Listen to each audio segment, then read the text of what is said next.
So hello, എല്ലാവരും ഇവിടെ ഇല്ലേ? കൈ നോക്കി എല്ലാവരും. Okay, thank you. Hello hi പറഞ്ഞ. ഹലോ ഹലോ ഹായ് ശരിയായില്ല. Hello hello. ആ ഓക്കെ, ഇവിടെ തന്നെ. Thank you. അപ്പോ ഒന്ന് രണ്ട് കാര്യങ്ങൾ പറഞ്ഞ് നമുക്ക് പെട്ടെന്ന് അവസാനിപ്പിക്കാൻ പറ്റുന്നുണ്ടാകും. ജീവിതത്തിൽ എപ്പോഴും തിരിച്ചറിയാം, നമ്മൾ പല സമയങ്ങളും പലയിടത്തും പെടുത്തു. സിനിമ കണ്ടു, സീരിയൽ കണ്ടു, രാഷ്ട്രീയം പറഞ്ഞു, മതം പറഞ്ഞു, സംഘടന പറഞ്ഞു, പിന്നെ കണ്ണി കണ്ട ആൾക്കാരെ യുവത്തിന് വിമത്തൊക്കെ പറഞ്ഞു. അങ്ങനെ കുറെ സമയം പോയി. പക്ഷെ എന്ത് നേടിയെന്ന് വെച്ചാൽ പ്രത്യേകിച്ച് ഒന്നും നേടിയിട്ടുണ്ടാവില്ല. പക്ഷെ ആ ഗ്യാരണ്ടി ഇവിടെ കേൾക്കുന്ന സാധനങ്ങൾ നിങ്ങളുടെ ലൈഫിൽ വലിയൊരു മാറ്റം ഉണ്ടാകും. റെഡിയാണോ നിങ്ങൾ? നമ്മൾ ചർച്ച ചെയ്ത് പോവാം കേട്ടോ. നിങ്ങളുടെ പൂർണ്ണ ശ്രദ്ധ അവിടെ വേണം. ഇടയ്ക്ക് ഞാൻ ചോദ്യം ചോദിക്കും. അപ്പൊ ഉത്തരം പറയുന്ന കുട്ടിക്ക് നല്ല സമ്മാനമൊക്കെ ഉണ്ടാവും. ഏതെങ്കിലും റബീല പോലെയൊക്കെയല്ലേ, നല്ല സമ്മാനം ഉണ്ടാവും കേട്ടോ. സോ എനിവേ, നിങ്ങൾ എല്ലാവരും നോക്കുക. Welcome to thrillers academy. നല്ലൊരു കൈയടി കൊടുക്കുക. ഇതിന്റെ അണ്ടറിലാണ് ഞങ്ങൾ ഇവിടെ നിൽക്കുന്നത്. വളരെ ഭംഗിയിൽ എന്നെ പരിചയപ്പെടുത്തുന്ന നമ്മുടെ one and only, the most powerful, the real stepping stone and the real backbone for all success behind this wonderful gathering, Mr. one and only, the most powerful visionary person, Mr. Aziz Bhai. നല്ലൊരു കൈ കൊടുക്കുക. അദ്ദേഹത്തിന്റെ ദീർഘദൃഷ്ടിയിലാണ് നിങ്ങളുടെ ഈ സംഘം എന്ന് പറയുന്നത്. അപ്പൊ ആരെങ്കിലും ഒരാളെ തീരുമാനിക്കണം അല്ലെ? ഉപ്പ് സത്യാഗ്രഹത്തിനായാലും ശരി, ദണ്ഡയാത്രക്കാണെങ്കിലും ശരി, സ്വാതന്ത്ര്യ സമരത്തിന്റെ മുന്നിൽ നിന്ന് പട നയിക്കാൻ ഒരു ഗാന്ധിജി മുന്നിലേക്ക് വരണം. ആണോ വേണ്ടേ? അപ്പൊ ആരെങ്കിലും ഒരാൾ മുന്നിലേക്ക് ഇറങ്ങുമ്പോ എന്ത് ചെയ്യും? എല്ലാവരും ഇറങ്ങും. അപ്പൊ അങ്ങനെ ഇറങ്ങിയ ഈ നാടിന്റെ വിപ്ലവം തീർക്കുന്ന ചില നായകന്മാരാണ് നമ്മുടെ സുരേഷ് ബാബുവിനെ പോലെയുള്ള, അബ്ബാസ് കെയെ പോലെയുള്ള, ഉണ്ണിയാർച്ചയെ പോലെ ഞങ്ങൾ വിശ്വസിക്കുന്ന ഷീന മേഡത്തെ പോലെയുള്ള, അതേപോലെ തന്നെ അസീസ് കെയെ പോലെയുള്ള, നാസർ കെയെ പോലെയുള്ള നൂറുകണക്കിന് ആളുകൾ ഞാൻ ഇവിടെ കാണുന്നുണ്ട്. അവരൊക്കെ നിങ്ങൾ പിന്നീട് പരിചയപ്പെടും. ചില ആൾക്കാരെ പരിചയപ്പെട്ടു.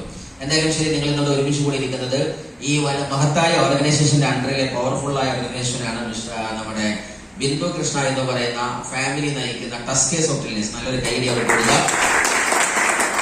അതേപോലെ തന്നെ അവരുടെ ഫാമിലിയിൽ തന്നെ മറ്റൊരു ലീഡേഴ്സും ഇവിടെയുണ്ട്. ഈ ബിസിനസിന്റെ ജില്ലാതല കോർഡിനേറ്റേഴ്സ് ആയിട്ട് നടക്കുന്ന നമ്മുടെ കമലാക്കുട്ടൻ ഫാമിലി. നല്ലൊരു കൈഡി കൊടുക്കുക. അതേപോലെ നിങ്ങൾക്കൊക്കെ സംസ്ഥാന തലത്തിൽ ഇതിനെ വളരെ സീരിയസ് ആയിട്ട് ഹെഡ് ചെയ്യാൻ, കാര്യങ്ങൾ പറഞ്ഞു തരാൻ ഒക്കെയുള്ള ദ മോസ്റ്റ് പവർഫുൾ ഒരു ഗ്രേറ്റ് പേഴ്സണാലിറ്റിയാണ് സ്റ്റണ്ണേഴ്സ് എന്ന് പറയുന്ന വലിയൊരു ടീമിനെ നയിച്ചുകൊണ്ട് എന്റെ നാട്ടുകാരനും എന്റെ +2 സ്റ്റുഡന്റ് കൂടിയായിരിക്കുന്ന മിസ്റ്റർ ഉവൈസ് സാർ ഫ്രം അങ്ങനെ നൂറുകണക്കിന് ലീഡർമാരാണ് ഇരിക്കുന്നത്. അതിലൊക്കെ അപ്പുറത്തേക്ക് ഇവിടെ ക്ഷണം സ്വീകരിച്ചുകൊണ്ട് എന്ന് ഞാൻ മൈക്കയിൽ പറഞ്ഞത് ഓരോരുത്തരുടെ പേരാണെങ്കിൽ നാളെ നിങ്ങളുടെ പേര് മറ്റൊരു നാട് പറയുന്നുണ്ടാകും. ആ ഒരു മഹാത്ഭുതത്തിന് കാത്തിരുന്ന് തന്റെ ഇരിപ്പിടം ഉറപ്പിച്ച നിങ്ങൾ പോലും നല്ലൊരു കൈയടി. ഇപ്പൊ നിങ്ങൾക്ക് കൈയടിച്ചു. ഈ കൈ തട്ടിയത് എന്തിനാണെന്നറിയോ? നാളെ നിങ്ങളുടെ ലൈഫിൽ വരാനിരിക്കുന്ന ഒരുപാട് നന്മകൾക്കും നേട്ടങ്ങൾക്കും വേണ്ടിയിട്ടാണ്. കാര്യം ഞങ്ങളും ഇതേപോലെ ഒരു ഹാളിൽ ഒരിക്കൽ ഒരു കസേരയിൽ വന്നിരുന്നതാണ്. അന്ന് ആർക്കൊക്കെയോ വേണ്ടി ഞങ്ങൾ കൈയടിച്ചതാണ്. അന്ന് ആർക്കൊക്കെയോ വേണ്ടി പൂമാല ഇട്ട് കൊടുത്തു, ആർക്കോ വേണ്ടി ഞങ്ങൾ ബോട്ടണിപ്പിച്ചു കൊടുത്തു, ആർക്കോ വേണ്ടി പൂച്ചെണ്ടുകളും അതുപോലെയുള്ള സ്വർണ്ണ പതക്കങ്ങളും ഒക്കെ നമ്മൾ നൽകി. ഇന്ന് ആ ആളുകളൊക്കെ എവിടെയോ ഉന്നതങ്ങളിലെത്തി അടുത്ത കാറ്റഗറിയിലേക്ക് നമ്മൾ വന്നു. ഇനി നമ്മളാണ് നീങ്ങും. ആ സ്പേസിൽ ആര് വരണം? നിങ്ങൾ വരണം. നിങ്ങളുടെ കൂടെ വിജയം വരും. റെഡിയാണോ നിങ്ങൾ? എന്തായാലും നമ്മൾ കളി തുടങ്ങാൻ പോവാണ്. എന്തായാലും ശരി, ഇവിടെ നിങ്ങൾ ശരിക്കും ശ്രദ്ധിക്കണം. ഞാൻ എപ്പോഴും പറയുന്നൊരു വാക്കുണ്ട്.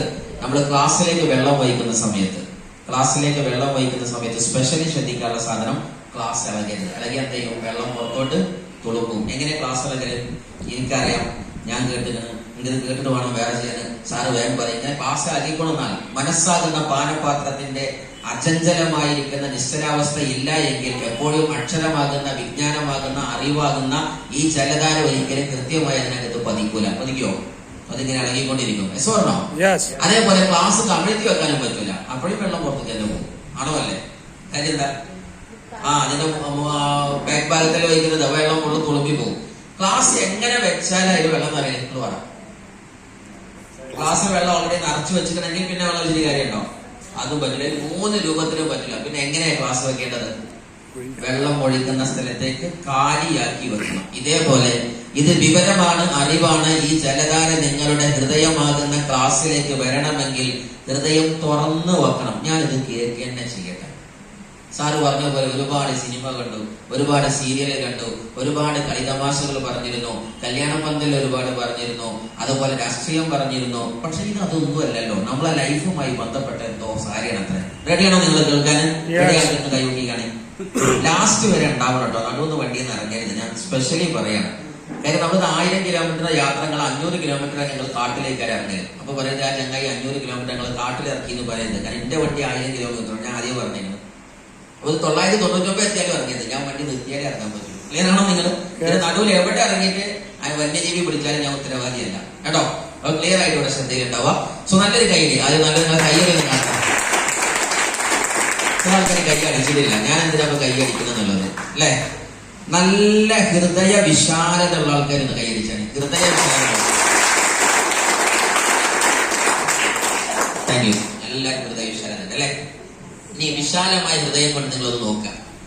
സ്ക്രീനിൽ കാണുന്നത് ഒരു മഹത്തായ ഓർഗനൈസേഷനാണ്, SBG എന്ന് വിളിക്കും. പക്ഷേ ഞാൻ ഇവിടെ എഴുതിയിരിക്കുന്ന ഒരു വരി നിങ്ങൾ നോക്കുക. ഒരു വലിയ മനുഷ്യൻ ഇങ്ങനെ കൈ തുറന്ന് ഞാൻ നിൽക്കുന്നുണ്ട് അല്ലെ? ഇങ്ങനെ എപ്പോഴാണ് നിൽക്കല്? ഒന്ന് പിരിയായി ഞാൻ നിൽക്കൂല, എല്ലാവരും എല്ലാം കഴിഞ്ഞു അങ്ങനെ നിൽക്കും. പക്ഷെ ഇതൊരു വലിയ സിംബൽ ഓഫ് എക്സ്റ്റസിയാണ്, സന്തോഷത്തിന്റെ ആനന്ദത്തിന്റെ ചിഹ്നമാണ്. സ്വർണ്ണം അവിടെ എഴുതിയിരിക്കുന്ന വാക്ക് reignite your dreams, enjoy the life you want it. ജീവിതത്തിൽ 2 തരം ലൈഫ് ഉണ്ടെന്നാണ്. വാണ്ടഡ് ലൈഫ് ഉണ്ട്, നീഡി ലൈഫ് ഉണ്ട്. എന്താ വാണ്ടഡ് ലൈഫ് എന്ന് പറഞ്ഞാൽ?